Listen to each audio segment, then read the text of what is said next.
Hello दोस्तों, कैसे हैं आप सब। एक बार फिर से स्वागत है आपका अपने यूट्यूब चैनल एनी एग्जाम में। गाइज, आज की इस वीडियो में हम फिर से 50 क्वेश्चंस को अटेम्प्ट करेंगे, जो कि आपके चंडीगढ़ हाउसिंग बोर्ड क्लर्क का एग्जाम जो होने वाला है उसके लिए इंपॉर्टेंट रहने वाले हैं, जिसमें इंग्लिश, जीके, मैथ और रीजनिंग के क्वेश्चंस रहते हैं। ठीक है ना। तो 50 के 50 क्वेश्चंस आप भी अटेम्प्ट करेंगे और अपना स्कोर अपने कमेंट करके बताएंगे कि आपका कितना स्कोर रहा। और जैसा कि आपको पता है कि एडमिट कार्ड भी वो आपके जारी कर दिए गए हैं, तो जिन्होंने अभी तक एडमिट कार्ड डाउनलोड नहीं किया है वो डाउनलोड कर लें। ठीक है ना, ऑफिशियल वेबसाइट पर जाके। तो ज़्यादा टाइम वेस्ट ना करते हुए शुरू करते हैं आज की इस वीडियो को। और अगर वीडियो पसंद आए तो प्लीज़ लाइक जरूर कीजिएगा। सपोर्ट करने के लिए प्लीज़ चैनल को सब्सक्राइब जरूर कीजिएगा। तो चलिए देखते हैं। ये मिनी मॉक टेस्ट 5 है, तो 5 की 50 क्वेश्चन हम देखते हैं कि सबसे पहला क्वेश्चन हम इंग्लिश से स्टार्ट करते हैं।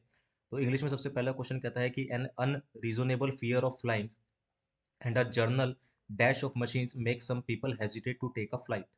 कह रहा है कि an unreasonable fear of flying and a general dash of machines make some people hesitate to take a flight. चार ऑप्शन आपके पास दे रखे हैं। सही ऑप्शन आपको चुनना है कि इनमें से क्या होगा। तो इसका सही आंसर क्या हो जाएगा, ऑप्शन नंबर 4 हो जाएगा, यानी कि मिस ट्रस्ट हो जाएगा। क्या हो जाएगा, मिस ट्रस्ट। और मिस ट्रस्ट का जो मीनिंग होता है वो क्या होता है, तो मिस ट्रस्ट का मीनिंग होता है किसी चीज पे, किसी चीज के सही होने पे यानी कि ट्रुथ होने पे डाउट करना। ठीक है ना, डाउट करना या फिर हम कह सकते हैं शक करना, यानी डाउट करना किसी चीज में, यानी कि unreserved fear of flying and a general mistrust of machine, यानी कि हम मशीनों पे विश्वास नहीं कर सकते। Make some people hesitate to take a flight.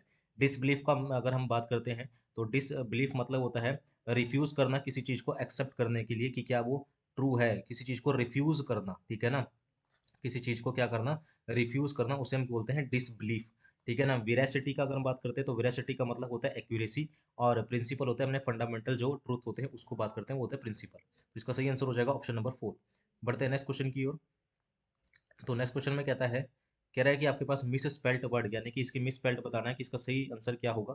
तो मिस स्पेल्ट में से कौन सा है, तो इसका सही आंसर क्या हो जाएगा, ऑप्शन नंबर 4 हो जाएगा, एनिमिटी।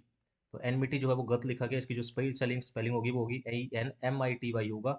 EN के बाद आई नहीं आता, तो ENMITY होगा। एनमिटी का मतलब होता है स्ट्रॉन्ग डिसलाइक और हेट करना, किसी चीज को नफरत करना, यानी कि हेट करना, डिसलाइक करना किसी को, इसे बोलते हैं हम एनमिटी बोलते हैं। ठीक है, तो इसका सही आंसर क्या हो जाएगा, ऑप्शन नंबर 3 इसका करेक्ट हो जाएगा। आगे बात करते हैं, नेक्स्ट क्वेश्चन पे आते हैं। नेक्स्ट क्वेश्चन में कहता है हमारे पास, कहता है कि the community have issued its report. तो आपको बताना है कि इसके अंदर क्या एरर है, या फिर हैव इशूड की जगह क्या आएगा। द कमिटी, कमेटी क्या बात कर रहा है, तो एक सिंगुलर नाउन की बात यहाँ पर हो रही है। कमेटी क्या होती है, एक सिंगुलर नाउन को शो करता है। ठीक है ना, कमेटी क्या होती है, या फिर हम कहें कलेक्टिव नाउन को भी ये शो करता है। तो कमेटी एक सिंगुलर, तो एक कलेक्टिव है, यानी कि किसी चीज को मिला के एक बोला गया है। ठीक है ना, तो यहाँ पर ये सिंगुलर नाउन या सिंगुलर प्रोनाउन को शो करता है। तो सिंगुलर के साथ हैव नहीं आता, क्या आता है, हैज आता है। तो यहाँ पर क्या हो जाएगा, हैज इशूड हो जाएगा। क्या हो जाएगा, हैज इशूड हो जाएगा। ऑप्शन नंबर 3 इसका करेक्ट हो जाएगा। ठीक है, आगे बात करते हैं, नेक्स्ट क्वेश्चन पे जाते हैं। नेक्स्ट क्वेश्चन में कहता है कि आपके पास चार ऑप्शन दे रखे हैं, इनमें से कौन से पार्ट में एरर है वो आपको बताना है। कहता है कि he went to England to work as a doctor but return back as he could not endure the weather there, no error. यहाँ पर बताना, तो कौन से पार्ट में एरर है वो आपको बताना है। तो सिंपल सी चीज़ है, आपको पता होना चाहिए कि रिटर्न के साथ कभी भी बैक नहीं आता। ठीक है ना, ये सुपर फ्लूस का काम कर देता है यहाँ पर, क्योंकि रिटर्न भी हमने लगा दिया और बैक भी हमने लगा दिया, तो सेंटेंस जो होता है सुपर फ्लूस की कैटेगरी में चला जाता है। तो रिटर्न के साथ कभी बैक नहीं आता, तो पार्ट बी में क्या हो जाएगा, एरर हो जाएगा। ऑप्शन नंबर बी इसका करेक्ट हो जाएगा। और इसका सही सेंटेंस क्या बनेगा, he went to work as a doctor but return as he could not endure the weather there. तो बैक वर्ड यहाँ पर सुपर फ्लूस का काम कर रहा है। ऑप्शन नंबर बी करेक्ट हो जाएगा। नेक्स्ट क्वेश्चन पे आते हैं, नेक्स्ट क्वेश्चन देख लेते हैं क्या है। तो नेक्स्ट क्वेश्चन में आपको बताना है कि select the correct active voice बतानी है, आपको पैसिव में दे रखा है, इसकी एक्टिव वॉइस बतानी है। What kind of change would be suggested by you. ठीक है ना, बाय यू, तो इसका सही आपको एक्टिव वॉइस बताना है। तो would be suggested by you यहाँ पर लिखा गया है। ठीक है ना, इसका आपको पैसिव वॉइस में ये दे रखा है, तो आपको क्या बताना है, इसका एक्टिव वॉइस बताना है। तो इसका सही आंसर क्या हो जाएगा, इसका सही आंसर हो जाएगा option number 3, what kind of change would you suggested. ठीक है ना, इसका सही आंसर क्या हो जाएगा, what kind of change would you suggested. तो इसका पैसिव बन जाएगा, what kind of change would be suggested by. तो ऑप्शन नंबर 3 इसका करेक्ट हो जाएगा। ठीक है, तो इसका ये हो जाएगा एक्टिव वॉइस। आगे बढ़ते हैं, नेक्स्ट क्वेश्चन देख लेते हैं क्या है। तो माफ कीजिएगा एक सेकेंड। ठीक है, नेक्स्ट क्वेश्चन पे बढ़ते हैं। तो नेक्स्ट क्वेश्चन देख लेते हैं क्या है। नेक्स्ट क्वेश्चन आपके पास है, सेंटेंस है रीअरेंजमेंट या जंबल वर्ड से। तो कह रहा है कि Margaret Ellis Robbie was born on 2 July 1990 in, ये जगह का नाम दे रखा है, बहुत अजीब सा नाम है, मेरे से पढ़ा नहीं जाएगा। ठीक है ना, आगे बात करते हैं। कहता है कि रॉबी रोज टू फेम को स्टारिंग अलोंग साइड ये किसी का नाम है, लियोनार्डो, ठीक है ना, Di Caprio Caprio, portraying the role of Naomi in Martin Scorsese Oscar nominated film the Wolf of the Wall Street 2013. She set off the pursue Hollywood opportunities, quickly landing the role of Laura Cameron on the short-lived ABC series Pan Am 2011. In her late teens, she moved to Melbourne, Victoria, Australia to pursue an acting career from 2008 to 2010. तो बहुत आसान ये jumble है, सीधा सीधा सा बताते हैं। तो पहले कहता है कि मैग्रेट का जन्म होगा, यानी कि 1990 की बात कर रहा है। पहले तो आ जाएगा ए। 1990 के बाद उसने क्या करा, इन हर टीन, वो जवान जवान वाले की जवानी के टाइम में वो कहाँ गई, विक्टोरिया, यानी कि 2008 2010। 1990 के बाद क्या आएगा, 2008 2010 आएगा। तो ए के इसके बाद आ जाएगा डी। 10 के बाद आएगा 2011, फिर आएगा सी, और 2011 के बाद आएगा 2013, फिर आएगा बी, यानी कि ए डी सी बी इसका सही आंसर हो जाएगा, ऑप्शन नंबर 4। ठीक है ना। तो इस तरह से भी आप देख सकते हो, हमारे पास नंबरिंग दे रखी थी, हमने नंबर को देखा और उसको अपना आंसर कर दिया। नेक्स्ट क्वेश्चन पे आते हैं, कहता है कि Radha is a person who is talented in many different facts of life. तो ये ईडियम है, आपको बताना है, ये अंडरलाइन पार्ट है, तो इसकी जगह और क्या हम कर सकते हैं, and can easily win over people. तो talented in many different facts of life जो होता है वो उसको हम क्या कहते हैं, इसका मीनिंग आपको बताना है कि इसका मीनिंग क्या होता है। तो talented many different facts of life का मतलब होता है वर्सटाइल, यानी कि जो वर्सटाइल का मतलब होता है जो बहुत सारे, यानी कि able to do many things different things और adjust to a new condition. तो बहुत सारी चीज़ों को एक साथ करने वाले को वर्सटाइल बोला जाता है। ऑप्शन नंबर ए इसका करेक्ट हो जाएगा। ठीक है, आगे बात करते हैं, नेक्स्ट क्वेश्चन पे आते हैं। तो नेक्स्ट क्वेश्चन में आपको दिया गया है ये पैसेज, आपको दिया गया है, इस पैसेज को आपको पढ़ना है और साइड में आपके पास क्वेश्चंस दे रखे हैं, वो आपको आंसर करने हैं। तो पैसेज को अगर मैं पूरा यहाँ पर, ये पूरा पैसेज है जो आपको स्क्रीन पर दिखाई दे रहा है, तो इसमें से आपको आंसर करने हैं। ठीक है ना, तो मैं सीधा आंसर बताऊंगा, वीडियो को पॉज करके इसका आंसर देख सकते हैं। कहता है कि आप अपने अपने आप भी ढूंढ सकते हैं इसका आंसर। कहता है कि how American John Rand revolutionized the art world during impressionism. तरह की how American John Rand revolutionize the art world during impressionism. तो इसका सही आंसर क्या हो जाएगा, इसका सही आंसर हो जाएगा आपके पास ऑप्शन नंबर डी, यानी कि he created a technology called paint in a tube which is readily portable and pre mixed paint. Option number 4 इसका करेक्ट हो जाएगा। अब देख लेते हैं कि ये है कहाँ पर।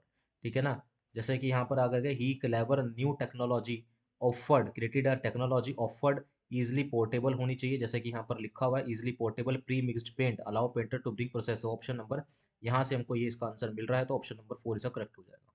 बढ़ते हैं नेक्स्ट क्वेश्चन की ओर, नेक्स्ट क्वेश्चन देख लेते हैं क्या है। तो नेक्स्ट क्वेश्चन में कहता है कि plein air painting means, plein air painting का मतलब क्या होता है।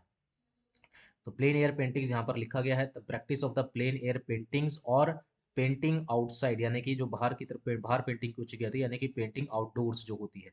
तो ऑप्शन नंबर ए इसका करेक्ट हो जाएगा। ठीक है, बढ़ते हैं नेक्स्ट क्वेश्चन की ओर। नेक्स्ट क्वेश्चन में कहता है कि कह रहा है कि a few notable artist of the impression movement art. तो कुछ नोटेबल आर्टिस्ट थे इम्प्रेशनिस्ट मूवमेंट में के टाइम, वो कौन कौन से थे, वो उनका नाम आपको बताना है।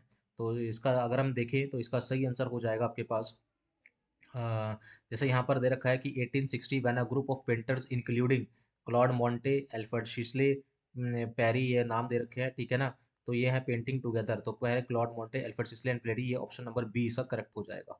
तो ऑप्शन नंबर बी पे क्लिक करते हैं, तो ये आपका सही आंसर हो जाएगा, बजदीप से नाम है। ठीक है ना, तो ये हमको पैराग्राफ में दिख गए, पैसेज में दिख गए। नेक्स्ट क्वेश्चन पे आते हैं, नेक्स्ट क्वेश्चन देखते हैं क्या है। कह रहा है कि इम्प्रेशनिस्ट वर रिबेल्स बिकॉज, तो इसका सही आंसर क्या होगा, वो इंप्रेशन वर रिबेल्स बिकॉज। तो इसका सही आंसर आपको ढूंढना है पैसेज में। ठीक है ना, वीडियो को पॉज करके अपने आप भी खुद भी ढूंढ सकते हैं। तो इसका सही आंसर हो जाएगा, दे reject classic subject matter in favour of modernism. Option number 3 इसका करेक्ट हो जाएगा। ठीक है ना, दे reject classic subject matter in favour of modernism. तो ये आपको मिलेगा आपका फर्स्ट पैराग्राफ में मिलेगा ये। ठीक है ना, impressionist rebels against classic subject matter embrace modernity. ठीक है ना, ये आपका ऑप्शन नंबर यहाँ पर आपको दिख रहा है, ये वाली चीज आपको दिख रही है। ठीक है ना, यहाँ से लेकर यहाँ तक, तो ऑप्शन नंबर 3 इसका करेक्ट हो जाएगा। बढ़ते हैं नेक्स्ट क्वेश्चन की ओर। नेक्स्ट क्वेश्चन हमें कहता है कि the word preeminent means in paragraph 3। तो प्रेमिनेंट, पैराग्राफ 3 में प्रेमिनेंट जो वर्ड दिया गया है उसका मीनिंग क्या है, यानी कि इस वर्ड का आपको मीनिंग बताना है क्या है। तो प्रेमिनेंट वर्ड का जो मीनिंग होता है वो होता है more important and powerful than others, यानी कि ऑप्शन नंबर ए इसका करेक्ट हो जाएगा। प्रीमिनेंट का मीनिंग होता है जो बहुत ज्यादा इंपॉर्टेंट होता है और पावर होता है दूसरे लोगों से। तो ऑप्शन नंबर ए करेक्ट हो जाएगा। ठीक है, बढ़ते हैं नेक्स्ट क्वेश्चन की ओर। तो गाइज ये थे हमारे पास इंग्लिश के 12 इंपॉर्टेंट क्वेश्चंस। उम्मीद है आपको ये क्वेश्चन पसंद आए होंगे। ठीक है ना, क्वेश्चंस अगर अच्छे लगे हैं तो प्लीज़ वीडियो को लाइक ज़रूर कीजिएगा, चैनल को सब्सक्राइब करना मत भूलिएगा, प्लीज़ सपोर्ट कीजिए इस तरह की और वीडियोज़ के लिए। बढ़ते हैं नेक्स्ट क्वेश्चन की ओर। नेक्स्ट क्वेश्चन देख लेते हैं क्या है। तो नेक्स्ट क्वेश्चन में कहता है कि आपके पास जनरल इंटेलिजेंस से है, यानी कि रीजनिंग से अब क्वेश्चन स्टार्ट है आपके पास।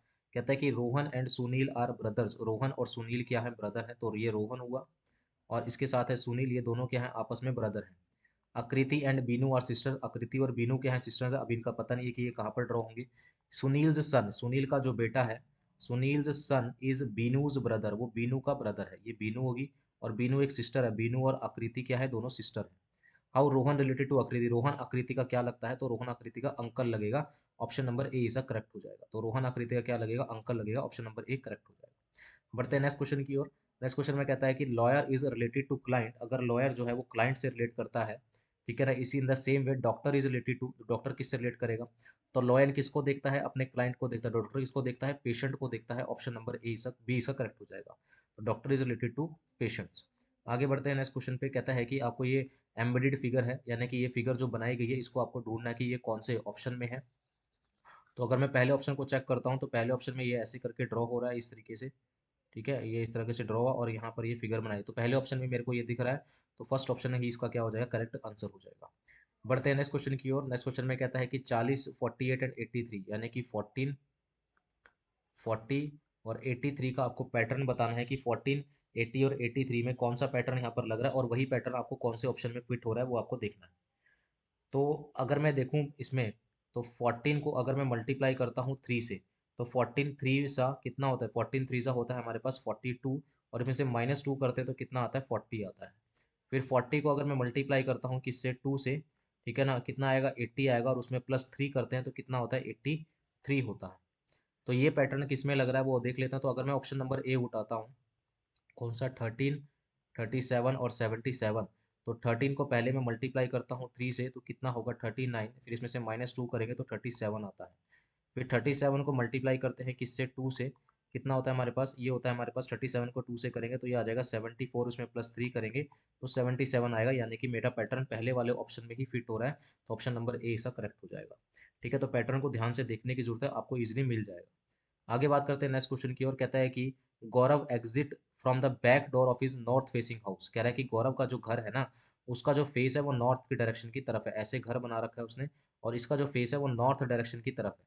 वो बैक डोर से निकलेगा एंड वॉक 25 मीटर स्ट्रेट, तो 25 मीटर नीचे जाएगा यानी कि स्ट्रेट जाएगा। Then turn left, left turn करेगा, ठीक है ना, तो लेफ्ट टर्न करेगा और कितना जाएगा, 36 मीटर जाएगा, ये 36 मीटर हो गया।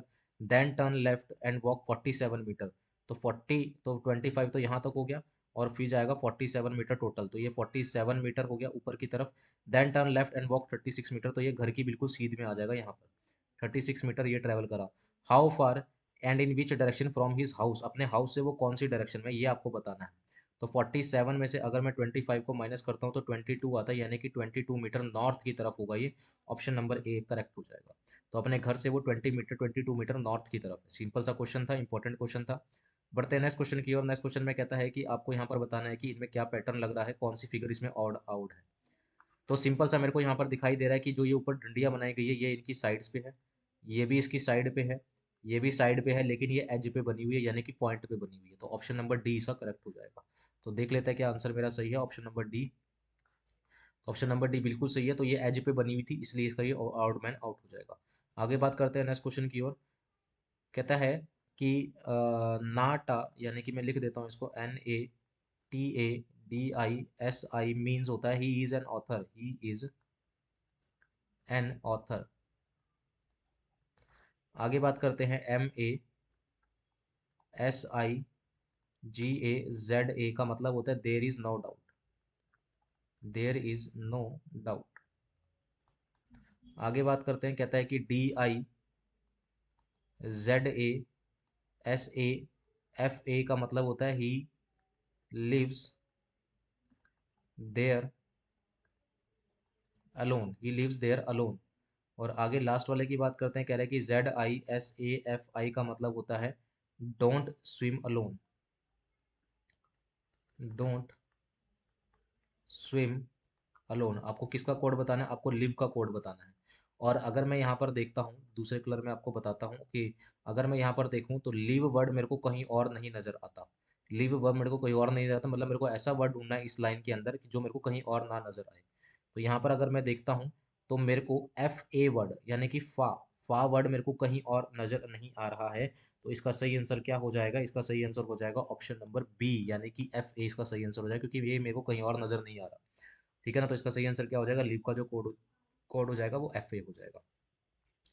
बढ़ते हैं नेक्स्ट क्वेश्चन की ओर। नेक्स्ट क्वेश्चन में आपको यहाँ पर पैटर्न ढूंढना है। ठीक है ना? जो पैटर्न आपको लग रहा है इन दोनों में, वही पैटर्न इसमें लगा के आंसर देना है। तो यहाँ पर आपको पैटर्न मतलब आपको यहाँ पर सिंबल लगाने हैं, जैसे इजिकल टू का सिंबल हो गया। कौन सा सिंबल हम इनके बीच में लगाएं कि मेरे को आंसर मिल जाए? तो जैसे मैंने 27, 3 और 9 के बीच में आंसर लगाना, सिंबल लगाने, और 9 इसका आंसर आना चाहिए। तो कौन सा सिंबल यहाँ पर लगाएं कि ये मेरे पास क्या दे दे? 9 मेरे को आंसर दे दे। तो अगर मैं यहाँ पर देखूँ, अगर मैं यहाँ पर डिवाइड का साइन लगाता हूँ और यहाँ मल्टीप्लाई का साइन लगाता हूँ तो मेरे को आंसर मिल जाएगा। जैसे 27 मल्टीप्लाई बाय 3 डिवाइड बाय 9, तो 3 वन जा 3, 3 3 जा 9, 3 9 जा 27, तो 9 मेरे को मिल गया। क्या यही पैटर्न इस वाले में लगता है? देख लेते हैं। तो 64 फिर मल्टीप्लाई, 64 के बाद क्या है यहाँ पर? अगर मैं मल्टीप्लाई लगाता हूँ 4 डिवाइड बाय 16 अगर करते हैं तो क्या मेरे को 16 मिलता है? तो देख लेते हैं। तो 64 मल्टीप्लाई बाय 4 डिवाइड बाय 16 करते हैं तो 4 वन जा 4, 4 4 जा 16, और ये 16 मेरे को देता। यही पैटर्न हम इसमें लगा लेंगे। तो 15 मल्टीप्लाई बाय 5 होगा, डिवाइड बाय कितना होगा? 25। तो ये हो जाएगा 15 मल्टीप्लाई बाय 5 डिवाइड बाय 25। अगर हम करेंगे तो 5 5 जा 25 एंड 5 3 जा 15, यानी कि मेरा कितना आंसर आ जाएगा? 3 आ जाएगा। ऑप्शन नंबर बी मेरा करेक्ट हो जाएगा। ठीक है, तो सही आंसर क्या हो जाएगा? ऑप्शन नंबर बी, यानी कि ये पैटर्न हमको यहाँ पर मिल गया। बढ़ते हैं नेक्स्ट क्वेश्चन की ओर। नेक्स्ट क्वेश्चन की ओर बढ़ते हैं। नेक्स्ट क्वेश्चन देख लेते हैं क्या है। तो नेक्स्ट क्वेश्चन में कहता है कि आपके पास लव का जो कोड है, LOVE, लव का कोड है 162। इसी तरह से कैट का जो कोड है वो है 72। आपको बताना है कि होल्ड का कोड क्या होगा, HOLD का कोड यहाँ पर क्या होगा। ठीक है, तो अगर हम यहाँ पर देखें तो एल की जो न्यूमेरिकल वैल्यू होती है वो होती है 12। ठीक है ना? ओ की न्यूमेरिकल वैल्यू होती है 15, वी की जो न्यूमेरिकल वैल्यू होती है वो 22 होती है, और ई की न्यूमेरिकल वैल्यू होती है 5। इन सबको अगर हम ऐड करते हैं तो ऐड करके आपके पास बनता है 54, और 54 को अगर मैं मल्टीप्लाई बाय 3 करता हूँ तो 162 आता है। इसी तरह से अगर मैं कैट की बात करूँ तो कैट में सी की वैल्यू होती है 3, ए की वैल्यू 1 होती है, टी की वैल्यू होती है 20, तो ये हो जाएगा 24। 24 को 3 से मल्टीप्लाई करेंगे 72 आएगा। इसी तरह से एच की वैल्यू होती है कितनी? 8, ओ की वैल्यू होती है 15, एल की वैल्यू होती है 12, डी की वैल्यू कितनी होती है? 4। इनको अगर हम ऐड करते हैं तो ऐड करके बनेगा ये 39, और 39 को अगर मैं 3 से मल्टीप्लाई करूंगा तो 117 आएगा। ऑप्शन नंबर डी इसका करेक्ट हो जाएगा। ठीक है, तो 117 से करेक्ट हो जाएगा, तो ये आपके पास आंसर हो जाएगा। बढ़ते हैं नेक्स्ट क्वेश्चन की ओर। नेक्स्ट क्वेश्चन में कहता है कि इंटेलिजेंट से आप कौन सा word can not be formed, कौन सा वर्ड नहीं बना सकते। तो आपको पता है कि इंटेलिजेंस से आप कौन सा वर्ड नहीं बना सकते। तो इंटेलिजेंस में कहीं भी ए नहीं आता, तो आप कैन वर्ड नहीं बना सकते। तो इससे कौन सा वर्ड नहीं बनाया जा सकता? कैन वर्ड, क्योंकि इसके अंदर ए आता ही नहीं है। ऑप्शन नंबर ए इसका करेक्ट हो जाएगा। आगे बढ़ते हैं नेक्स्ट क्वेश्चन की ओर। नेक्स्ट क्वेश्चन देख लेते हैं। कहता है कि in a certain code false is coded, यानी कि FALSE, false is coded as EYKQD होगा। इसी तरह से शिकार यानी कि SIKAR का कोड आपको बताना है क्या होगा। ठीक है, तो इसका कोड आपको बताना है कि क्या होगा। तो फॉल्स का कोड आपको दे रखा है, आगे शिकार का कोड आपको बताना है। तो यहाँ पर अगर हम देखें तो यहाँ पर -1 होगा, क्योंकि ई से पहले -1 होता है, फिर -2 होगा, देन -1 होगा, देन -2 होगा, देन -1 हो। ये पैटर्न आपके पास यहाँ पर चल रहा है।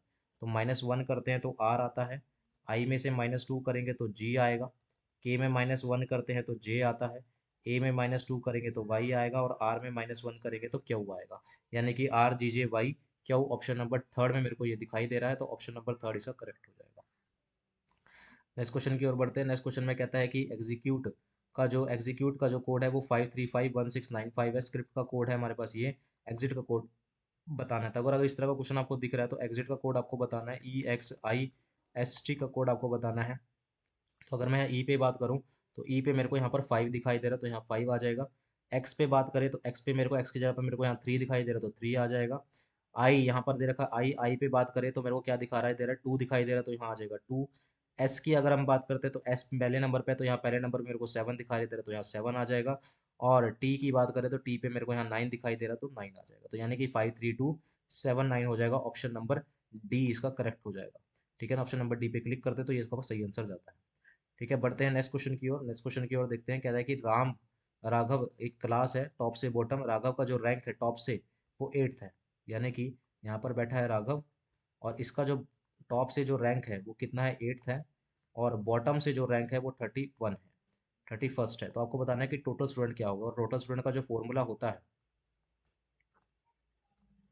टोटल स्टूडेंट का फॉर्मूला होता है टॉप प्लस बॉटम रैंक -1 होता है। तो टॉप से कितना है 8, बॉटम से कितना है 31, -1 करेंगे तो 38 आ जाएगा, यानी कि क्लास में कितने स्टूडेंट्स हैं, 38 स्टूडेंट है। ऑप्शन नंबर बी इसका करेक्ट हो जाएगा। देख लेते हैं क्या आंसर सही है। तो जी हाँ दोस्तों, आंसर बिल्कुल सही है, 38 इसका आंसर आ जाएगा। तो ये थे हमारे पास रीजनिंग के 13 इंपॉर्टेंट क्वेश्चन। उम्मीद है आपको क्वेश्चन पसंद आए होंगे, ठीक है ना। सभी के सभी क्वेश्चन इंपॉर्टेंट थे। क्वेश्चन अच्छे लगे हो तो प्लीज़ वीडियो को लाइक कीजिएगा, चैनल को सब्सक्राइब करना मत भूलिएगा। जितने भी व्यूवर्स चैनल पर नए हैं प्लीज़ चैनल को सब्सक्राइब कर दीजिए इसी तरह की और वीडियोस के लिए और नए अपडेट के लिए। बढ़ते हैं नेक्स्ट क्वेश्चन, नेक्स्ट पोर्शन की ओर, जो कि मैथमेटिक्स है। मैथमेटिक्स के फर्स्ट क्वेश्चन पे अगर हम आते हैं, कहता है कि A B C D is a parallelogram. A B की वैल्यू 14 है, बी सी की वैल्यू 18 है, ए सी की वैल्यू 16 है, find the length of the other diagonal. आपको निकालना है। कह रहा है कि ऐसे करके एक पैरेललोग्राम है A B C D,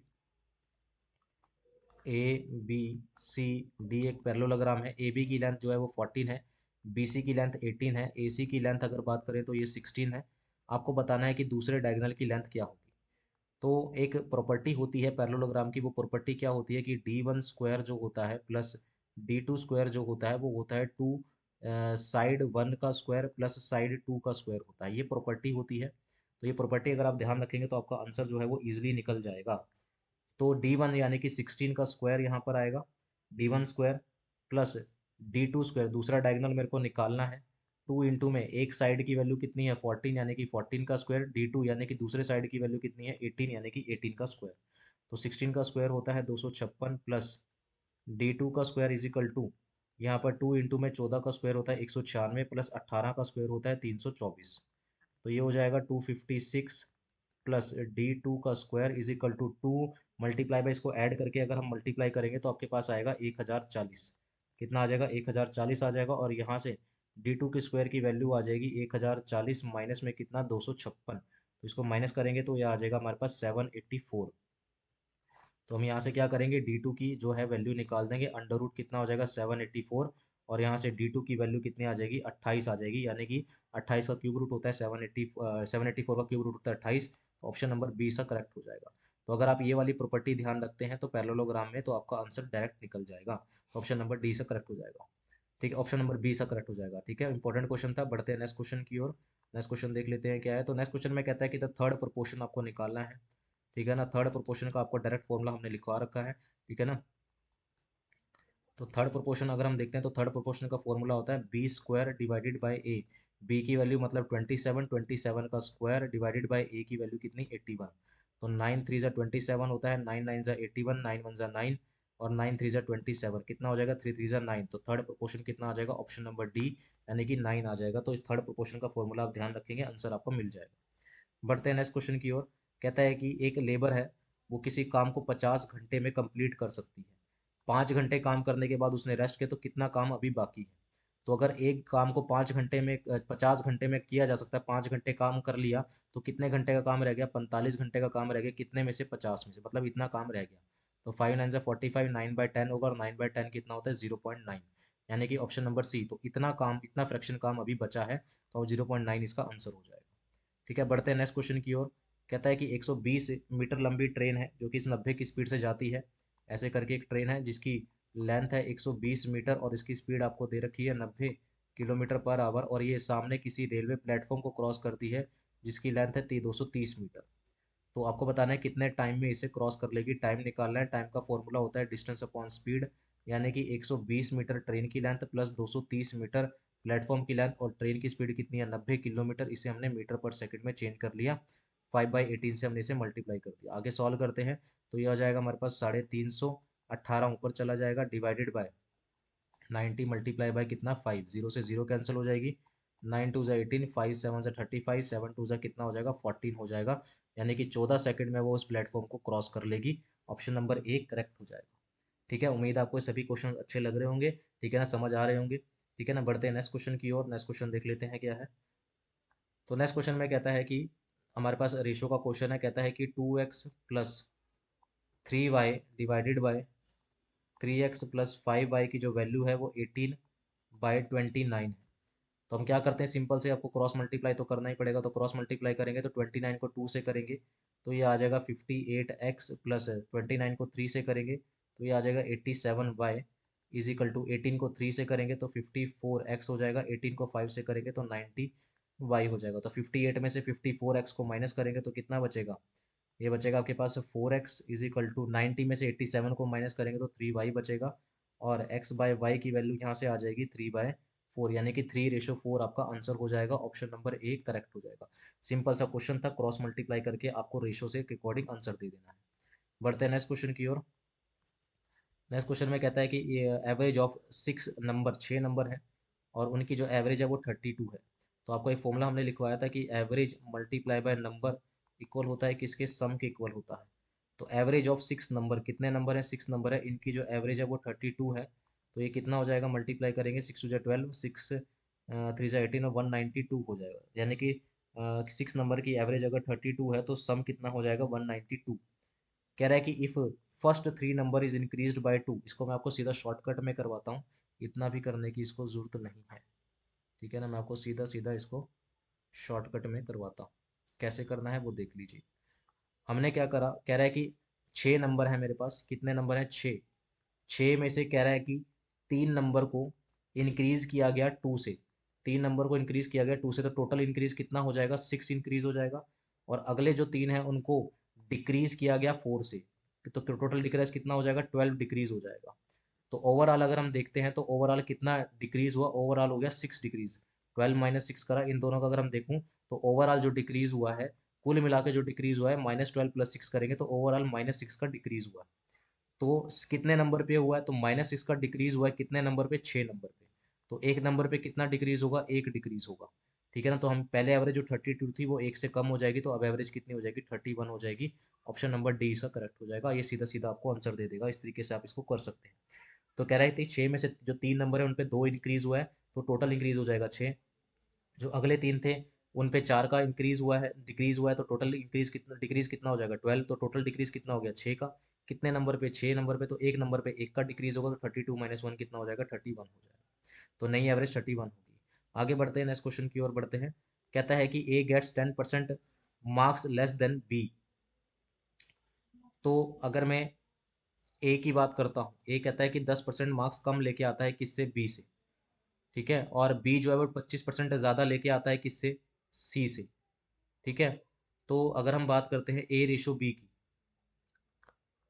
B की बात करते हैं और 10% की बात करते हैं, तो 10% होता है 1/10। तो ए गेट्स 10% लेस, तो अगर बी को 10 मिलते हैं तो 10 पे एक कम किसको मिलता है, ए को मिलता है, मतलब इसे 9 मिलेंगे।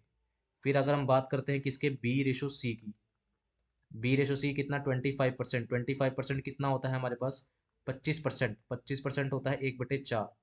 तो बी गेट्स 25% मोर, यानी कि 4 पे एक ज़्यादा लेके आता है, यानी कि अगर सी 4 लेके आएगा तो 4 पे एक ज़्यादा, बी कितने लेके आएगा, 5। फिर सी रेशो अगर हम डी की बात करते हैं तो 20%, यहाँ पर 20% मार्क्स कम लेके आता है सी, तो 20% होता है 1/5, यानी कि 5 पे एक कम लेके आएगा। यानी कि अगर डी 5 लेके आता तो सी एक कम, यानी कि 4 लेके आएगा, ठीक है ना। अब हमें निकालना है कि अगर A gets 270 marks out of 500 then D gets, तो डी कितने मार्क्स लेके आएगा यहाँ पर, ठीक है। तो हम क्या करते हैं, देखो अब मैं कुछ सीधा सीधा यहाँ पर क्वेश्चन करवाता हूँ। तो हमने क्या करा, हम क्या करते हैं, यहाँ पर b कितना दे रखा है, 10 दे रखा है, तो हम क्या करते हैं, इसको भी 10 बना लेते हैं। तो इसको 10 बनाने के लिए 2 से मल्टीप्लाई करेंगे और यहाँ भी 2 से मल्टीप्लाई करेंगे, तो b यहाँ पर 10 बन जाएगा और यहाँ पर c हो जाएगा 8। अब अगर हम c को देखते हैं, तो अगर अब हम सी को देखते हैं तो सी यहाँ पर कितना है, 8 है, और यहाँ पर कितना है, 4 है। तो यहाँ पर इसको 8 बनाने के लिए 2 से मल्टीप्लाई करेंगे, तो यहाँ भी 2 से करेंगे, तो ये कितना हो जाएगा, 8 रेशो कितना हो जाएगा, 10। तो ये आ गई हमारे पास रेशो, यानी कि अगर मैं A ratio B ratio C ratio D निकालता हूँ तो A रेशो B है 9/10, B रेशो C है 10/8 और C रेशो D है 8/10। ये आपका आंसर आ जाएगा, ये रेशो आ जाएगी। अब कह रहा है कि ए ने कितने मार्क्स लिए, 270 मार्क्स लिए। ए यहाँ कितने मार्क्स ले रहा है, 9 मार्क्स ले रहा है। तो हम कह सकते हैं कि 9 की यूनिट की जो वैल्यू है वो किसके इक्वल है, वो 270 के इक्वल है। एक यूनिट की वैल्यू किसके इक्वल होगी, 30 के इक्वल होगी। हम डी के मार्क्स निकाल लेते हैं, यानी कि 10 यूनिट की वैल्यू निकाल लेते हैं। तो 10 यूनिट की वैल्यू कितनी होगी 300, यानी कि डी कितने मार्क्स लेके आता है 300। तो डी के जो मार्क्स हैं वो 300 हैं आउट ऑफ कितने में से 500 में से। तो 300 500 का कितना परसेंट है ये हम निकाल लेते हैं। तो 5 टू ज़ा 10, ये आ जाएगा आपके पास 60% आ जाएगा। ऑप्शन नंबर ए इसका करेक्ट हो जाएगा। देख लेते हैं क्या मेरा आंसर सही है। तो ऑप्शन नंबर ए पे इसका जो आंसर है वो ऑप्शन नंबर ए इसका करेक्ट हो जाएगा। देख लेते हैं क्या सही है। तो जी हाँ दोस्तों, आंसर बिल्कुल सही है, ऑप्शन नंबर ए यानी कि 60% इसका आंसर हो जाएगा। इंपॉर्टेंट क्वेश्चन था, ठीक है ना, पेपर में इस तरह के क्वेश्चंस बार बार पूछे जाते हैं। तो उम्मीद है आपको क्वेश्चन समझ आया होगा, नहीं समझ आया तो वीडियो को आप रिवाइंड करके वापस से देख सकते हैं। बढ़ते हैं नेक्स्ट क्वेश्चन की ओर। नेक्स्ट क्वेश्चन में कहता है कि आपके पास एक महाजन है और एक संजय है, ठीक है ना, जिसकी रेशो दे रखी है 8x और 7x, ये इनकी प्रेजेंट एज की रेशो है। कह रहा है कि आफ्टर 6 ईयर, तो 6 6 साल दोनों में ऐड हो जाएंगे। After 6 year the ratio will be 19 and 17, तो यहाँ पर रेशो हो जाएगी 8x+6 और इसकी रेशो हो जाएगी, इसकी रेशो होगी 7x+6। और इनकी ए रेशो की जो एज है वो कितनी है, 19 रेशो 17 है। तो अगर मैं यहाँ पर रेशो बनाता हूँ तो 8x+6 डिवाइडेड बाय 7x+6, इनकी अब रेशो कितनी है 19 रेशो 17 है। क्रॉस मल्टीप्लाई करेंगे तो 17 इंटू में 8 अगर हम करेंगे, 7 8 56, 126x हो जाएगा। प्लस 16 इंटू में 17 करेंगे तो 102 हो जाएगा। 19 इंटू में 7 करेंगे, 7 9 63, 133x हो जाएगा, ठीक है ना। और 16 इंटू में 9 करेंगे, कितना आ जाएगा 114 आ जाएगा, ये आ जाएगा, ठीक है ना। अब अगर हम आगे यहाँ 136 होगा, माफ़ कीजिएगा, तो 136 में से 133 गए तो कितना बचेगा 3x, और 114 में से 102 को अगर लेस करते हैं तो कितना बचेगा 12 बचेगा, ठीक है ना। तो यहाँ x की वैल्यू कितनी आ जाएगी 4 आ जाएगी। अब आपको क्या बताना है कि the difference of their edges after 10 year, तो आपको एक चीज़ ध्यान रखनी है कि डिफरेंस ऑफ तेरे 10 साल के बाद उनकी एज का डिफरेंस बताना है। तो जब 10 साल के बाद हो, चाहे 50 साल के बाद हो, चाहे 100 साल के बाद हो, डिफरेंस कभी भी चेंज नहीं होता। तो हम 10 साल के डिफरेंस बचाने की बजाय प्रेजेंट का ही डिफरेंस निकाल लेते हैं, वर्तमान का। तो 8x और 7x का अगर मैं डिफरेंस निकालता हूँ, भाई डिफरेंस कभी भी चेंज नहीं होता, ठीक है ना। चाहे आप 100 साल बाद भी चले जाओगे तो अंतर चेंज नहीं होगा। तो यहाँ अंतर कितना है, x और x की वैल्यू कितनी है 4। तो 10 साल के बाद भी डिफरेंस कितना रहेगा 4 ही रहेगा। तो ऑप्शन नंबर ए इसका करेक्ट हो जाएगा। उम्मीद है क्वेश्चन समझ आया होगा। बढ़ते हैं नेक्स्ट क्वेश्चन की ओर। नेक्स्ट क्वेश्चन में कहता है कि एक सर्कल है, जो एक ऐसे करके एक सर्कल है जिसका सेंटर क्या है O है, रेडियस इसकी 8 है, और ए बी इज अ कोड। ए बी क्या है, एक कोड है। ए बी क्या है, एक कोड है जिसकी लेंथ है, ऐसे करके ए बी एक कोड है जिसकी लेंथ है 14, और यहाँ से एक सेंटर है जिसकी रेडियस कितनी है 8 है। ये कोड है और आपको बताना है कि ओ एम इस पे परपेंडिकुलर है। ओ एम क्या है, इस पे परपेंडिकुलर है, ये एम पॉइंट है, ठीक है ना। और ये यानी कि अगर ये ए बी 14 है तो ये 7 हो जाएगी, ये भी 7 हो जाएगी। आपको ओ एम की लेंथ बतानी है, यानी कि आपको पाइथागोरस थ्योरम लगानी है। तो पाइथागोरस थ्योरम क्या होगी आपके पास, O A square is equal to O M square plus A M square होगा। तो ओ ए स्क्वायर यानी कि ओ ए की वैल्यू कितनी है 8 स्क्वायर, ओ एम की वैल्यू आपको पता नहीं, O M square A M की वैल्यू यानी कि 7 का स्क्वायर, 8 का स्क्वायर होता है 64, is equal to O M square is equal to plus में कितना 49। तो यहाँ से ओ एम स्क्वायर की वैल्यू आ जाएगी 64, माइनस में 49 करेंगे तो ओ एम स्क्वायर की वैल्यू आ जाएगी यहाँ से कितनी 15, और यहाँ से ओ एम की वैल्यू आ जाएगी √15, यानी कि ऑप्शन नंबर डी इसका करेक्ट हो जाएगा, ठीक है। तो इसका सही आंसर क्या हो जाएगा, ऑप्शन नंबर डी। तो अगर ये पता है आपको थ्योरम, ठीक है ना, ये पाइथागोरस थ्योरम पता था, इजीली क्वेश्चन आपको निकल जाएगा। बढ़ते हैं नेक्स्ट क्वेश्चन की ओर। नेक्स्ट क्वेश्चन देखते हैं क्या है कि the difference between the compound interest and simple interest at the rate of 20% per annum for, ये कितना है 432, इसका डिफरेंस है, फाइंड द प्रिंसिपल। तो कंपाउंड इंटरेस्ट और सिंपल इंटरेस्ट का अगर 3 साल का डिफरेंस अगर आपको निकालना है तो फॉर्मूला होता है प्रिंसिपल R/100 का square bracket 300 plus R divided by 100, यहाँ पर बंद हो जाएगा ब्रैकेट, ठीक है ना। तो 3 साल का अंतर का जो डिफरेंस है वो दे रखा है 432 दे रखा है। प्रिंसिपल आपको निकालनी है, आर की वैल्यू होती है 20, 20/100 का स्क्वायर करेंगे, ठीक है ना, 300 प्लस आर की वैल्यू कितनी 20 डिवाइड बाय कितना 100, ठीक है। तो इसको सॉल्व करेंगे तो 20 1 ज़ा 20 होता है, 25 ज़ा कितना होता है 100 होता है। तो ये हो जाएगा हमारे पास 432 प्रिंसिपल मल्टीप्लाई बाय 1/5 का स्क्वायर होता है 25, मल्टीप्लाई 300 प्लस 20 कितना होता है 320 डिवाइड बाय 100, ठीक है। इसको सॉल्व करते हैं तो यहाँ जीरो से ये जीरो कैंसिल हो जाएगी, और तो यहाँ से जो मेरे पास प्रिंसिपल की वैल्यू आएगी, प्रिंसिपल की वैल्यू आएगी 432 multiply by 25 multiply by 10 divided by कितना 32 आ जाएगा। इसको सॉल्व करते हैं, 4 पे कटिंग करते हैं इसकी, तो 4 वन ज़ा 4 0 4 8 ज़ा 32 4 8 ज़ा 32 से 8 वन ज़ा 8 8 वन 8 पे कैंसिल नहीं होगा, माफ़ कीजिएगा। इसको सॉल्व करते हैं तो ये 8 पे कैंसिल नहीं होगा। तो 2 4 ज़ा 8 करते हैं तो 2 5 ज़ा यहाँ पर 10 हो जाएगा। 4 वन ज़ा 4 होता है, 4 2 ज़ा 8 होता है, 4 7 ज़ा 28, यानी कि आपके पास बचेगा 27 इंटू 25 इंटू 5। इसको सॉल्व करेंगे तो आपके पास जो सही आंसर आ जाएगा इसका आ जाएगा ऑप्शन नंबर बी, यानी कि 3375 इसका करेक्ट आंसर हो जाएगा। तो आपको 3 साल के डिफरेंस का फॉर्मूला आपको पता होना चाहिए, ये 3 साल के डिफरेंस का फॉर्मूला होता है। तो इसको सॉल्व करेंगे तो 3375 इसका आंसर हो जाएगा। बढ़ते हैं नेक्स्ट क्वेश्चन की ओर। नेक्स्ट क्वेश्चन देख लेते हैं क्या है। तो नेक्स्ट क्वेश्चन में कहता है कि a discount of 20% marked on an article is allowed then the article is sold. ये सेलिंग प्राइस है, ये डिस्काउंट है, आपको मार्क प्राइस निकालना है। तो मार्क प्राइस का जो फॉर्मूला होता है वो होता है आपके पास selling price multiply by 100 divided by 100 minus में डिस्काउंट। तो सेलिंग प्राइस कितना है 1380 है, मल्टीप्लाई बाय 100 डिस्काउंट कितने का है 20 का, तो 100 माइनस 20 कितना हो जाएगा 80 हो जाएगा।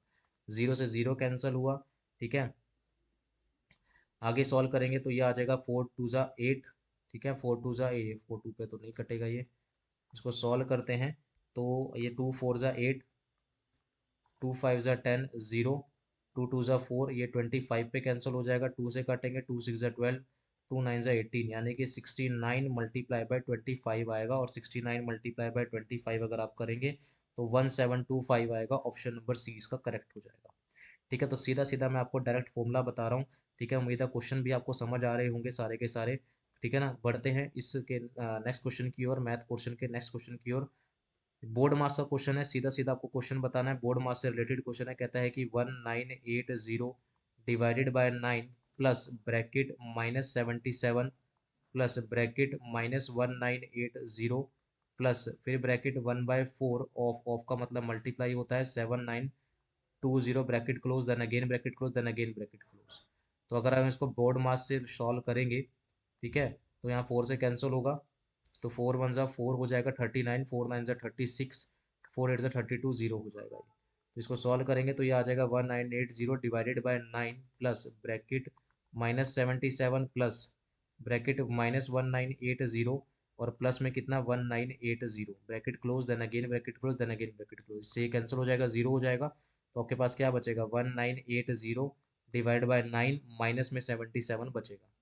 तो 9 से इसको डिवाइड करेंगे पहले, तो 1980 डिवाइड बाय 9 माइनस में 77 करेंगे, तो 9 टू ज़ा 18, 9 टू ज़ा 18 जीरो, यानी कि 220 माइनस में 77 बचेगा। और 220 माइनस में 77 करते हैं तो 143 आता है, यानी कि ऑप्शन नंबर बी इसका करेक्ट हो जाएगा। ठीक है, बोर्ड मास का सिंपल सा क्वेश्चन था, आपको सिंपल रूल लगाने थे। बढ़ते हैं नेक्स्ट क्वेश्चन की ओर। नेक्स्ट क्वेश्चन में कहता है कि इन 2005 40% ऑफ द अदर कैटेगरी, जो अदर कैटेगरी है यानी कि इसकी, यानी कि अदर कैटेगरी है ये वाली, other category is mix fruit वाली है। ठीक है ना, 40% of the other category is mix fruit and 1570 people served preferred mix fruit flavour. जिनका सर्वे किया गया उसमें से 1570 पीपल क्या है मिक्स फ्रूट को पसंद करते हैं। तो कितने पीपल का सर्वे यहाँ पर किया गया। तो मैंने मान लिया कि टोटल जो सर्वे किया गया वो एक्स पीपल का सर्वे किया गया, इसमें से अदर कैटेगरी वाले कितने हैं 15.70% है। तो 15.70% है, परसेंट का 100 हमने नीचे लगा दिया। और कह रहा है जितने थे अदर वाले उसमें से 40% जो है उनको उनको क्या पसंद है, उनको मिक्स फ्रूट फ्लेवर पसंद है, और ये कितने हैं 1570। ठीक है, तो यहाँ से हमने क्या करा x multiply by 1570 multiply by 40 divide by point का 100 नीचे आया, परसेंटेज का भी 100 नीचे आया, multiply by 100 is equal to कितना 1570। 100 से ये 1570 से कैंसिल हुआ, जीरो से जीरो कैंसिल होगी, और ये यहाँ पर 2500 पे कैंसिल हो गया। यानी कितने पीपल टोटल कितने पीते थे 2,25,000 जो पीपल थे, यानी कि 25,000 पीपल का जो था वो सर्वे किया गया था। ऑप्शन नंबर ए इसका करेक्ट हो जाएगा। तो टोटल नंबर ऑफ पीपल कितने का सर्वे किया गया था 25,000 पीपल का यहाँ पर सर्वे किया गया था। ऑप्शन नंबर ए करेक्ट हो जाएगा। ठीक है, उम्मीद है आपको ये मैथ के 13 इंपॉर्टेंट क्वेश्चन जो हैं वो समझ आए होंगे। वीडियो अगर कोई क्वेश्चन नहीं समझ आया तो आप रिवाइंड करके देख सकते हैं। ठीक है ना, तो ये 13 इंपॉर्टेंट क्वेश्चन थे। तो इसी तरह तो अगर क्वेश्चन समझ आए तो प्लीज़ वीडियो को लाइक ज़रूर कीजिएगा, शेयर जरूर कीजिएगा, और सपोर्ट के लिए प्लीज़ चैनल को सब्सक्राइब करना मत भूलिएगा। बढ़ते हैं जीके के 12 इंपॉर्टेंट क्वेश्चंस की तरफ। तो पहले क्वेश्चन में कहता है कि who among the following is the harvest festival, कौन सा हार्वेस्ट फेस्टिवल है held in the honour of the sun god, जो सन गॉड की के लिए मनाया जाता है, ऑनर में मनाया जाता है, perform by the Garo tribe in Meghalaya, जो गारो ट्राइब के लिए मेघालय में जो गारो ट्राइब है उनके द्वारा ये मनाया जाता है हार्वेस्ट फेस्टिवल। तो कौन सा है वो है वांगाला। ऑप्शन नंबर 4 इसका करेक्ट हो जाएगा। नेक्स्ट क्वेश्चन पे आते हैं। नेक्स्ट क्वेश्चन में कहता है कि Villupattu is the popular folk music in which of the following state. तो वेलुपट्टू जो है एक पॉपुलर फोक म्यूजिक है कौन सी स्टेट का। तो वेलुपट्टू एक पॉपुलर फोक म्यूजिक है कौन सी स्टेट का, तमिलनाडु स्टेट का। ऑप्शन नंबर बी इसका करेक्ट हो जाएगा। नेक्स्ट क्वेश्चन पे आते हैं। नेक्स्ट क्वेश्चन में कहता है कि when is the international women's day observed. तो यानी कि अंतरराष्ट्रीय वुमेन डे कब मनाया जाता है। तो इसका सही आंसर क्या हो जाएगा, ऑप्शन नंबर बी। सबको पता है कि 8 मार्च को अंतरराष्ट्रीय वुमेन डे मनाया जाता है। नेक्स्ट क्वेश्चन पे आता है, कह रहा है कि ओडोमीटर इज यूज्ड, एक डिवाइस है जिसको यूज किया जाता है किसको मेजर करने के लिए। तो odometer is a device which measure, क्या मेजर करता है, ये डिस्टेंस मेजर करता है। ऑप्शन नंबर सी इसका करेक्ट हो जाएगा। ठीक है, बढ़ते हैं नेक्स्ट क्वेश्चन की ओर। नेक्स्ट क्वेश्चन में कहता है कि the approximate literacy rate in India as per the census 2011। तो 2011 की जनगणना के अनुसार इंडिया की जो अप्रोक्सीमेट साक्षरता दर है वो कितनी है। तो इसका सही आंसर क्या हो जाएगा, इसका सही आंसर हो जाएगा आपके पास 74%। ऑप्शन नंबर डी करेक्ट हो जाएगा। ठीक है, बढ़ते हैं नेक्स्ट क्वेश्चन की ओर। कहता है कि who has won the best actor award 22nd international film academy. Best actor का अवार्ड किसने जीता है 22वीं यानी कि 22nd international film academy award IIFA में। तो किसने इस जीता है, ये जीता है आपके पास विक्की कौशल ने, यानी कि ऑप्शन नंबर 4 करेक्ट हो जाएगा। विक्की कौशल ने जीता है। और कौन सी मूवी के लिए जीता है, ये जीता है सरदार उधम सिंह। तो सरदार उधम सिंह के लिए विक्की कौशल को मिला है बेस्ट। अगर हम एक्ट्रेस की अगर हम बात करेंगे तो वो है कौन, कृति सेनन है। तो कृति सेनन को बेस्ट एक्ट्रेस का अवार्ड मिला है, कृति सेनन को। और कौन सी मूवी के लिए, मिमी के लिए, किसके लिए, मिमी जो उसकी मूवी थी उसके लिए इसको मिला है। बेस्ट डायरेक्टर की बात करेंगे तो विष्णुवर्धन फॉर शेरशाह है। बेस्ट डायरेक्टर अवार्ड जो है वो शेरशाह के लिए मिला है। और बेस्ट फिल्म भी कौन सी है, शेरशाह ही है। किसको मिला है बेस्ट डायरेक्टर का, विष्णुवर्धन को मिला है। ठीक है, 22nd ये था international film festival award. Next question की बात करते हैं। नेक्स्ट क्वेश्चन पे आते हैं, कहता है कि which state government has launch the rain water harvesting scheme, जिसका नाम क्या है, committee harvesting committee community harnessing and harvesting rain water artificially from terrace to aquifer, यानी कि छाता इसका नाम रखा गया शॉर्ट फॉर्म में 2022। इसकी फुल फॉर्म आपको याद होनी चाहिए, पूछी जा सकती है क्या, community harnessing and harvesting rain water artificially from terrace to aquifer, यानी कि छाता जो इसकी फुल फॉर्म है, इसको किसने लॉन्च किया, ये किया है उड़ीसा सरकार ने। ऑप्शन नंबर डी इसका करेक्ट हो जाएगा। नेक्स्ट क्वेश्चन पे आते हैं। नेक्स्ट क्वेश्चन में कहता है कि the transfer of food the phloem tissue of plant is called. तो जो फूड ट्रांसफर होता है फ्लोएम टिश्यू के द्वारा उसे क्या बोला जाता है, उसे बोला जाता है translocation. Option number B correct हो जाएगा, उसे क्या बोला जाता है, ट्रांसलोकेशन बोला जाता है। नेक्स्ट क्वेश्चन पे आता है, कह रहा है कि servants of Indian society was founded by, यानी कि सर्वेंट ऑफ इंडियन सोसाइटी थी वो किसके द्वारा फाउंड की गई थी, ये की गई थी ऑप्शन नंबर सी, जी के गोखले, यानी कि गोपाल कृष्ण गोखले के द्वारा servant of Indian society was found किया गया था। नेक्स्ट क्वेश्चन पे आते हैं। नेक्स्ट क्वेश्चन में कहता है कि the Wellington trophy is related to which game. तो वेलिंगटन ट्रॉफी जो है वो कौन सी खेल से संबंधित है। तो वेलिंगटन ट्रॉफी जो है वो रोइंग, यानी कि ऑप्शन नंबर बी करेक्ट हो जाएगा, वो रोइंग गेम से संबंधित है। नेक्स्ट क्वेश्चन पे आते हैं, कहता है कि which of the following institute has the power to issue a writ, एक रिट जारी कर सकता है habeas corpus as per the constitution of India. तो कौन सा इंस्टीट्यूशन है जो जिसको पावर है क्या, हैबिस कॉर्पस जो रिट है हमारा वो जारी करने की, तो वो है सुप्रीम कोर्ट और हाई कोर्ट। सिर्फ सुप्रीम कोर्ट और हाई कोर्ट ही जो है हैबिस कॉर्पस जो है वो जारी कर सकता है। ऑप्शन नंबर ए इसका करेक्ट हो जाएगा। हमारे कौन कौन से रिट हैं, कितने रिट हैं, हमारे 5 रिट हैं। कौन कौन से, एक है हैबिस कॉर्पस, एक है मैंडमस, एक है प्रोहिबिशन, एक है क्रिटोरियो और एक है क्विवरंटो। तो ये 5 रिट कॉन्स्टिट्यूशन में हमें दिए गए हैं। जो इसमें से हैबिस कॉर्पस है ये सुप्रीम कोर्ट और हाई कोर्ट जारी कर सकते हैं। नेक्स्ट क्वेश्चन पे आते हैं।